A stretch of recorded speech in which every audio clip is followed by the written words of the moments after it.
Everyone. তো আজকে একটু অন্যরকম একটা ভিডিও তোমাদের সাথে শেয়ার করব, একদমই ছোট্ট একটা ভিডিও। তো ভাবলাম যে প্রত্যেকটা মোমেন্টকে স্পেশাল করা যাক, সেই কারণে। তো তোমরা যারা আমার লাস্ট দুটো ব্লগ দেখেছো তারা জানবে আমার না বার্থডে 3 থেকে মানে 8 তারিখ থেকে একটুখানি ঠান্ডা লেগে আছে। সেটা হয়তো আমার কথা শুনে তোমরা এখনো বুঝতে পারছো, পুরো নাক মুখ গলা পুরো জাম হয়ে আছে। সবারই এখন যেটা হচ্ছে সিজন চেঞ্জের জন্য ভাইরাল ফিভার, মানে এই দিনের বেলায় এত গরম পড়ছে আর রাত্রেবেলা হট করে টেম্পারেচার নেমে যাচ্ছে। আমি বেশিরভাগ সবার কাছেই শুনছি যে জ্বর সর্দি জ্বর সর্দি জ্বর সর্দি।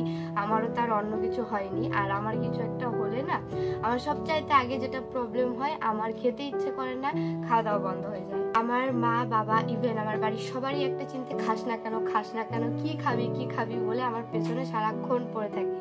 আর যেটা শুনতে আমার একদমই ভালো লাগে না। আর এই যখন দেখবে শরীর খারাপ থাকে মুখটা একটু না খিচখিচে হয়ে থাকে।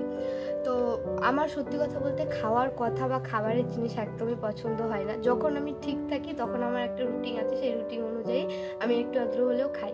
তো সেই কারণেই মা আজকে বানাচ্ছে হচ্ছে স্পেশাল ডিনার। মাই বললো আর কি খাবি কি না, আমাকে অনেকগুলো রাতে অপশন দেওয়া হয়, এটা খাবি ওটা খাবি সেটা খাবি করে। তো সেরকমই আজকে একটা অপশন দিয়েছে যেটা কিনা আমার খুব ফেভারিট। তো কি সেটা চলো তোমাদেরকে এখন দেখাই।